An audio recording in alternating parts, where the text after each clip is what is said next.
Alright, mbaniriza bassebo ne bannyabo mugamba mutya abalungi. Ron Sport nzababuuzaako obulamu bugamba butya. Weekend ebeera nnene. Ron Sport nga bulijjo mugyebale zaabeerawo bulijjo. Olunaku wano wendi wano olunaku olwaleero ndina omukyala, ndina omugenyi omukulu. Abasinga obungi mumumanyi, mumulabyeko ewantu ew'enjawulo wonna ku TikTok, ku stage n'ewantu wonna w'osinzira okumulaba. Ngenda kusaba asooke ababuuzeeko. Maama nsanyusa okusanga n'okusisinkana. Nange neesiimye obbalaba n'obbasisinkana mugyebale nange ngyebale. Ya? Abantu sooka obeeyanjulire maama amannya go. Nze Shanti, bantu nze Shanti. Shanti lyerikola ssente?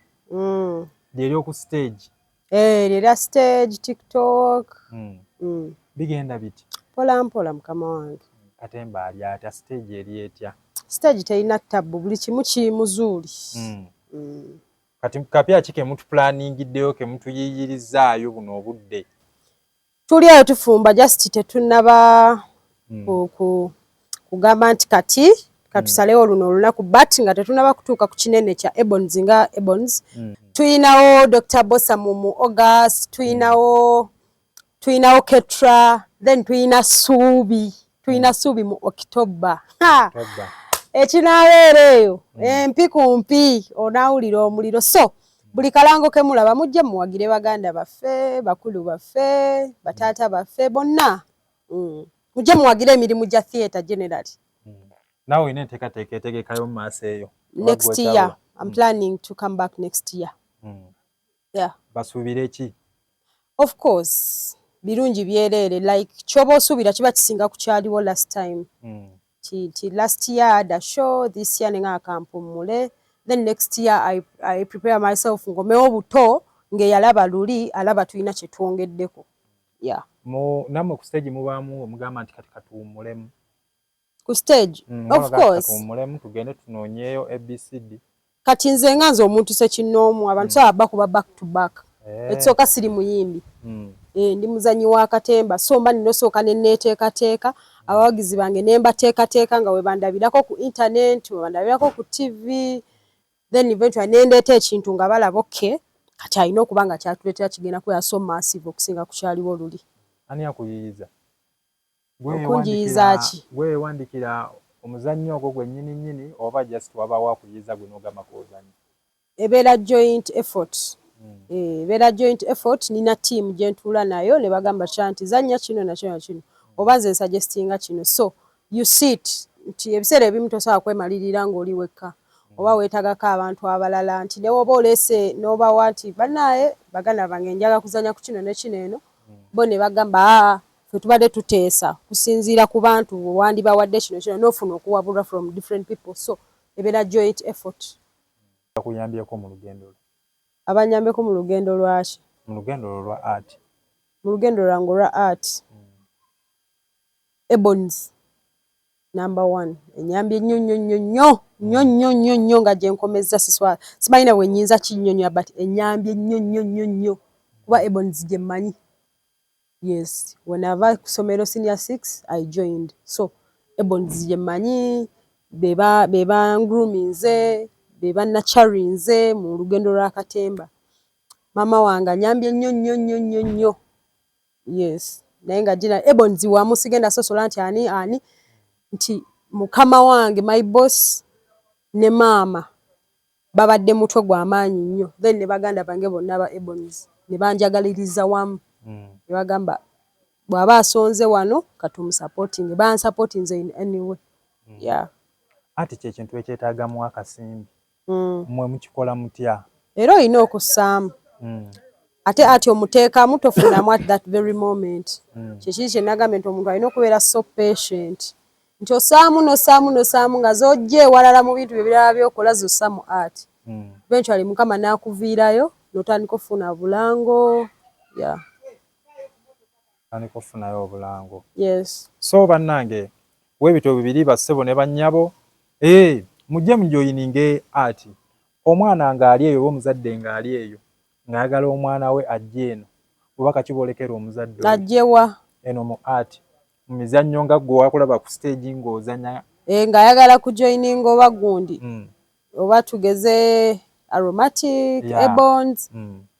abazadde just abaana bamwe beetaaga support Mm. abazadde abamu bamanyi eno entertainment industry kwonooneka but si bwe kiri ennaku zino kyobula nti tulina n'abaana abato ku tiktok tulina abantu abakulu tulina abantu ab'enjawulo tulina abakadde kitegeeza kati kizingiramu buli omu just omuzadde supporting omwana wo musupporting it's a very good idea nze mama wange yansupporting and sejjusa kuba nti yansupporting ekkubo lye yandaga lyali tuufu yeah. So batooto ndowooza bannange mukiwulidde singa onooba owummudde Katemba naawe n'enteekateeka ekolayo ekibiina ekityo sigiina lwaki tekinnanzigira mu mutwe saagala maybe oba oli awo they never say never kati oba oli awo mu maaso nyinza okutuuka okwagala ne ŋŋamba kati nze kempumudde maybe kambeeko ne bendeeta mu industry mbeeko be nurturinga nga nze be bannurturinze but saawa eno ekyo kirowoozo sikiina yes oba oli awo mu maaso eyo ndikifuna koze ate bw'oba okiina it's a good idea kinaawe obaako b'oleeta ku kye baakusalirako bakama abo nawe n'obaako b'okisalirako abalala nti maybe siina busobozi y'ensonga lwaki sinaba kirowoozaako but Mungu waba ampadde obusobozi of course I can.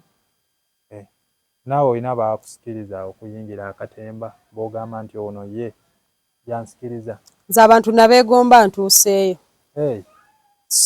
Saabeera eyo ne ŋŋamba njagala mbeere nga gundi of course I used to do MDD at school somero ki nali nga masomero ag'enjawulo mangi so nakolanga MDD from primary to secondary then my mom nandabamu eyo talent so ye yankwata nze nali simanyi I never thought of kukeera ku makya nti nga ndi mu Katemba nti we naakula eyo maaso nja kubanga gundi it was never in my head naye mama wange we yalaba nti mwana wange asobola nansaggulira so we yandeeta nentandika okwegomba naye saagala kumenya benneegomba kozi bangi bwe ntandika okubamenya tusobola bangi waliwo abantu ababadde mu Katemba ono ng'abo abantu mpulira mbagala bangi kuba wemmenya abamu ngenda beerabira ate nga bonna mpulira mbagala ate nga tebammanyi n'abammanyi mu Katemba nammwe eno muzannyo gyammwe egy'oku stage mubaamu okuyiiya ennyimba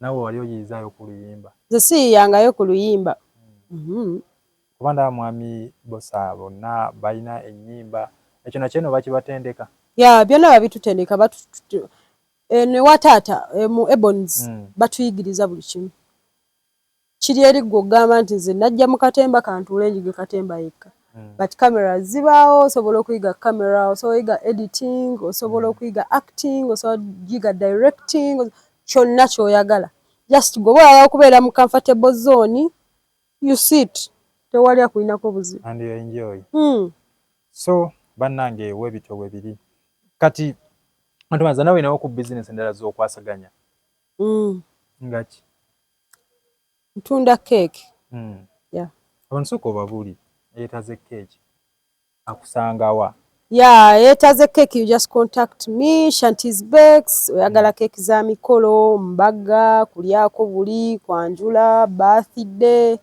cake yonna you may be having your own design you share it tusobola ogikolerako so you just inbox me ku 075 262 2209 cake ani yazikuyigiriza ozikola kuba sinya waliyo omwami bamuyita mwami Lutaaya yakuyigiriza mu bugambo nga kamu bubiri busatu tumalirize bubaka kiboolekera bafaani bo kyensobola bagamba mbaagala nnyo mwe mumbeezezzaawo mwe mundaze ensi mwe munsitudde nti sinnatuuka eyo abantu abakabi gye bali but at least wentuuse it's because of those people I appreciate you so much nsaba Mukama abampangaaliza abampere bye musinga okwagala abawe bye muyaayaanira mu mitima ne bakama bange abampa obulango nammwe mbaagala nnyo like literally buli muntu anjagaliza ajja na like nga you watch the videos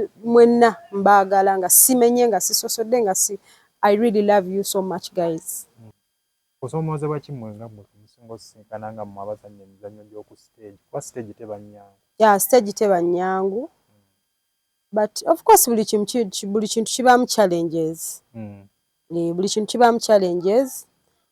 Naye okusinga challenge esinga obunene ebirala si by'amaanyi cause abantu abazze okuwakinga tebaagala kumanya byabadde mabega wa stage oba byabadde mu kuteekateeka. Obuzibu businga kubeera ku bantu abajja to watch. Nti theatre abantu bakendedde. Abantu bakendedde mu theatre. Bakenderedde ddala kati ebibatwala obwongo bingi, ebivulu bingi, TikTok, what and what. Oli alina okubeera nga akwagala nnyo okujja mu theatre. Naye nga biki ebisinga obaleetera okugamba nti abantu bakenderedde ddala mu stage? Abantu balina bingi ebyokulaba. Abantu balina bingi ebyokulaba ate abantu balina endowooza theatre yadda. Yet ne mu theatre ebintu bikyuse. Ebintu bikyukidde ddala. Of course buli kimu nga wekizze kya upgradinga, aba music ba upgradinze, aba biki buli kimu ne theatre upgradinga. So abantu balina eri endowooza abo bazannya eri enzannya ey'edda, but that's not true. Ebintu byakyukira ddala. Kiri eno mu theatre kitokota. Genda ku Battle Valley, komawo genda ku La Bonita National Theatre, buli wamu muliro. Nti ebiseera ebisinga abantu bajja ne bawakinga. Wawakinga show ng'abadde tamanyi agamba bulijjo ne bino binyuma weebiti. Kati ekisinga otuaffectinga nti abantu tebakiwa try. But Mukama mulungi nti abo abagezezaako ne bagamba kamale gagenda ate abeera takyayagala missinga kintu kyonna. Yeah. Okay. Bannaye eyo omukyala gwendi naye olunaku olwaleero. Kunyigiriza ki okulala ku musinga osisinkana nga mmwe? Ebyo biri mabega wa theatre waliwo ebiteetaagisa kwogera. Nga abakasitoma tebibakwatako. Nga biri kuffe emabega eri. Enteekateeka, what you go through, mu kuteekateeka, it needs a lot of money, but oba oteekerateekera abantu si musango gwabwe. So oba tosobola bagamba bannange ate abantu baagala kulaba results. Yeah. Bo tebaagala kumanya. Tebaagala kumanya oba mwagudde mu katogo oba mwayiye obuugi. No one needs to know that. Baagala kulaba results. Yeah. So I don't feel like I should tell them. Yeah. Kusoomoozebwa ki ko wali osiŋŋaanye ng'oli ku stage awo? Nga ndi ku stage. N'ogamba ekintu ekyo siri kyerabira. Okusoomoozebwa kwe nnali nfunye, nze nina enkovu ku lubuto lwange.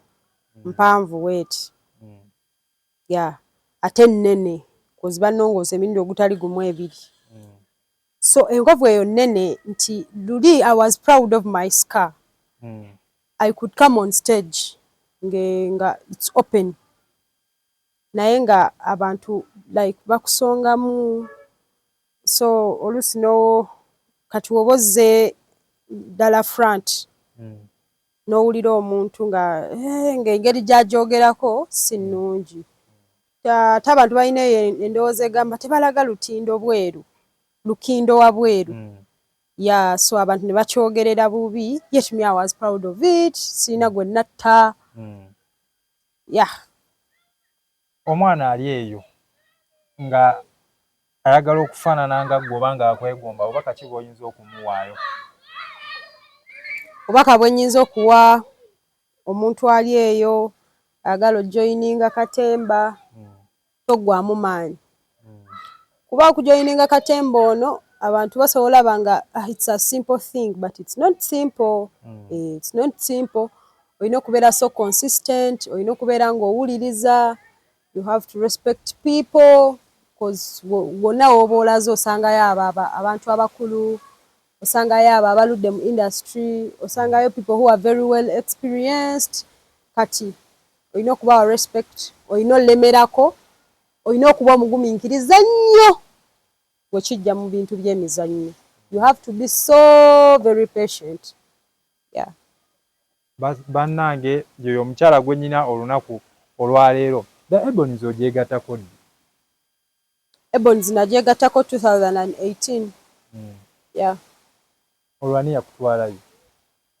Oba just wayita wasamba busambika gino ogamba aya? It's my mom who took me there. Mama wange ye yantwalayo. Okay. Mami akyaliyo? Gyali. Akimanya ali ku mutima. Ali ku mutima. So bannange weebityo bwe biri y'omukyala gwe nnyina olunaku olwaleero. Gwe omwana ali eyo nga weetaaga okuzannya katemba labira ku mikwano gyaffe bano okikola otya okukibalansinga eno nti ate obeera ku mizannyo ate eno nene ku tiktok gyekiro ekintu ekyo kibalansinga otya buli kimu olina kiwabudde buli kimu olina kiwabudde baba bakwetaaze ku stage obeera available si buli ssaawa nti tubeera stage time webeze ya stage ogiwa obudde time webeze ya tiktok nti mwe muntadde wendi oli ku tiktok bubaka kiboolekera bano abaana abato obutambi nga beeyambudde siina bubaka bwe ngenda kubalekera because no one wishes to wake up in the morning ng'obwerere bwe buli mu nsi yonna so anyway kyensobola bagamba mugume ebyo byonna bituuka ne bivaawo abantu bonna bakwata obutambi so it's okay temwetuga nsobi zibaawo ate zikolebwa bantu ffena buli omu alina ensobi gye yali akoze ennene goyinza okuba wata obutambi batuwali eyo omulala eyakola ensobi so ensobi zikolebwa bantu soke tubabeererewo dhana okubavuma so owagira Arsenal season eno ogirabawa season yali ewedde mwatwala kikopo kati eno munakiddamu maama tutwala bibisatu nga kinaki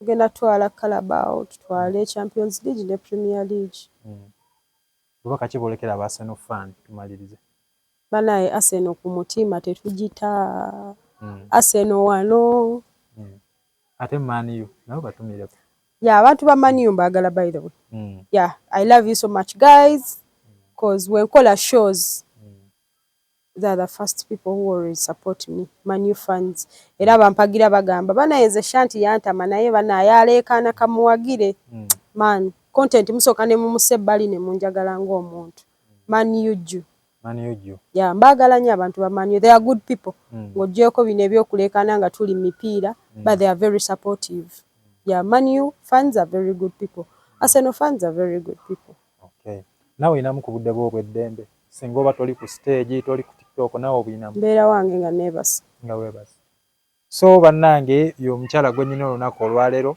mubadde balabi balungi tujja kwongera okumuleeta okubabuuza kati alina enteekateeka y'ekivulu mu maaso eyo ate bambi mugendeyokko mumuwagire olina akaterekeka nga wandyetaaze okukagamba abantu tumalirize akatalekeka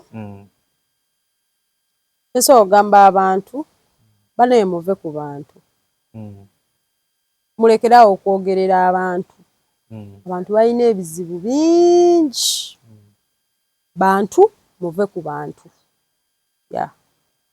people are going through a lot so bw'osanga omuntu ng'alina ebizibu bye tomwongerako tomuteekako maanyi people are going through a lot tomanyi muve ku bantu that's all I can say birungi ki byofunyemu gaggwe mu katemba tumalirize I'm not comfortable with that. Why? I think I'm a private person. Si buli kimu tingenda kireeta ku media. Bannange mubeere bulungi mweraba Beene Wangaala abanagenda okwerekera munnamawulire munnaffe Sserwooza tusimbula lwaleero olunaku olulungi Ssaabasajja Kabaka awangaale Mukama Katonda abampeere kyemusinga okwagala mbadde n'omukyalo ono Shanti banne mugende mumuwagire kakeeki akalina bw'oba oyagala kukolera girlfriend newabeera ex girlfriend kakeeki munoonyeeko kakeeki akalina akalungi so baso ne bannyabo mubeere bulungi omukyalo ono katumute asooka addeyoko ku mirimu gy'abakama be olunaku olwaleero bye neyanze nnyabo neyanze olw'obudde bwompadde Mukama Katonda akumpeera ekyosinga okwagala